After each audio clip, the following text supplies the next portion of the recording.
일본 구마모토현 강진, 추가 지진과 또 쓰나미 우려도 있는 상황인데요. 이번에는 전문가와 자세히 알아보겠습니다. 홍태경 연세대 지구시스템과학과 교수 전화로 연결돼 있습니다. 교수님 안녕하십니까? 안녕하십니까? 네, 일본 열도가 지진이 잦은 곳이긴 하지만 이번에는 위력이 상당했습니다. 규모 7.1의 강진이었고 우리나라 남부에서도 감지가 됐는데 어느 정도 파괴력이라고 봐야 할까요?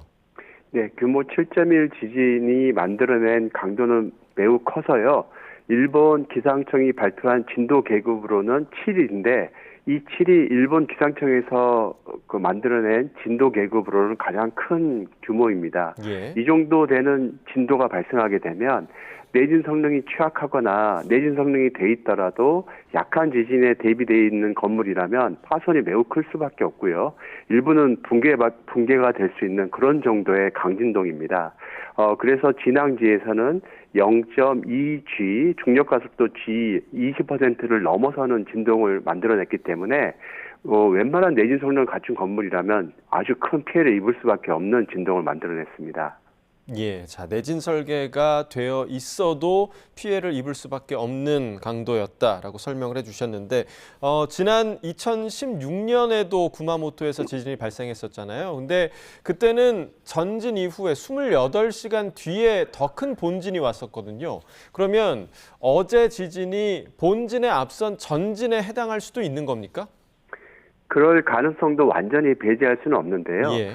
하지만 이번 지진이 발생한 후타가 단층대는 일반적으로 우리가 알고 있는 난카이 해국이라든가 일본 해구에서 발생하는 판의 충돌대와는 좀 다른 구조입니다. 이 판의 충돌대는 판과 판이 충돌하는 곳이기 때문에 지진 규모가 최대 9.0 혹은 9.0이 넘어서는 지진까지도 가능하지만 판 내부에 위치하는 이런 지진이 단층대는 발생 가능한 최대 지진이 한 7점대 중반까지를 일반적으로 최대 지진으로 보고 있습니다. 예. 그래서 2016년도에 발생한 규모 7.3 지진은 해당 그 지역에서는 발생 가능한 최대 수준으로 보기도 하는데요. 근데 이번에 발생한 지진 같은 경우에는 규모가 7.1이기 때문에 이 역시 이곳에서 발생 가능한 최대 지진 규모에 가깝다고 볼 수 있습니다. 예. 하지만 여전히 부서지지 않고 남아있는 단층대가 있기 때문에 이후에 보다 더 큰, 그러니까 더 크다 하더라도 7.5 내외가 될 텐데요. 그 정도의 본진이 더 이어진다 하더라도 그것은 가능한 상황이긴 하지만 현실적으로 좀 어려운 상황이라 할 수 있습니다. 예, 그러면 여진에 따른 쓰나미 우려도 있다고 봐야 되는 건가요? 어떻게 좀 보십니까?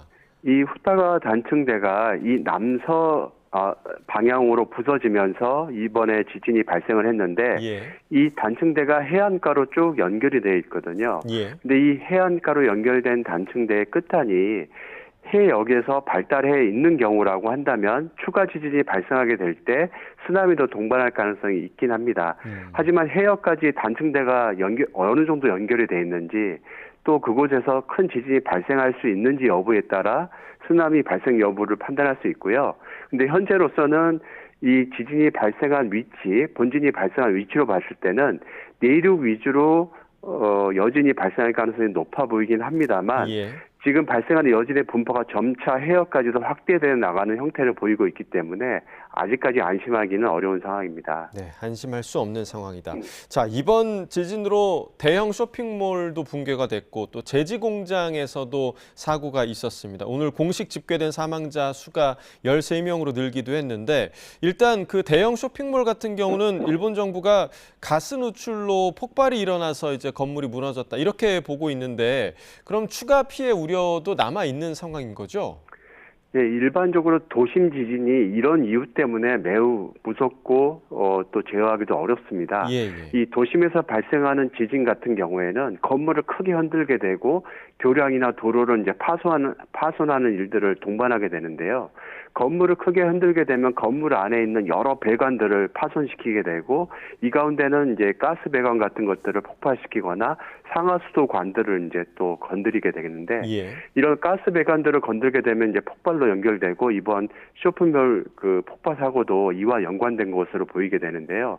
그래서 기존의 도시 인프라를 차지하는 많은 것들을 훼손하기 때문에 2차 피해들이 많이 연결이 됩니다. 예. 그래서 화재라든가 홍수 여러 가지 일들을 동반할 수 있기 때문에 앞으로 이제 추가적인 여진에 따라 아직 파손되지 않은 것들이 추가 파기가 되게 된다면 2차적인 피해가 더 연결될 수도 있습니다. 네, 자, 추가 여진 가능성을 말씀해 주셨고 앞으로 한 1, 2주 정도는 지켜봐야 한다고 하는데 우리 남부에서도 감지된 만큼 우리도 조금 대비를 해야겠다 이런 생각이 드는데 좀 어떻게 보십니까? 네, 우리나라 남해안은 이번 쿠마모토 지진으로부터 한 300km 정도 뒀는데요. 규모 7 지진이 발생한 저주파 에너지가 이 남해안 일대의 고층 건물에도 많은 흔들림을 만들어내서 유감 신고가 굉장히 많아졌습니다. 그래서 우리나라 같은 경우에는 난카이 해곡에서 만약에 추가적으로 큰 지진이 발생하게 된다면 마찬가지로 남해안 일대에 있는 고층 건물에 큰 흔들림을 만들어낼 수 있기 때문에 이런 저주파 지진동에 의해서 파손을 입지 않도록 이 내진 성능이나 이 건축물이 가지고 있는 안전성에 대한 점검도 필요한 상황입니다. 예, 우리도 긴장을 늦춰선 안 되겠습니다. 일본 강진과 관련해서 홍태경 연세대 지구시스템과학과 교수와 이야기 나눠봤습니다. 교수님 말씀 고맙습니다. 네, 감사합니다.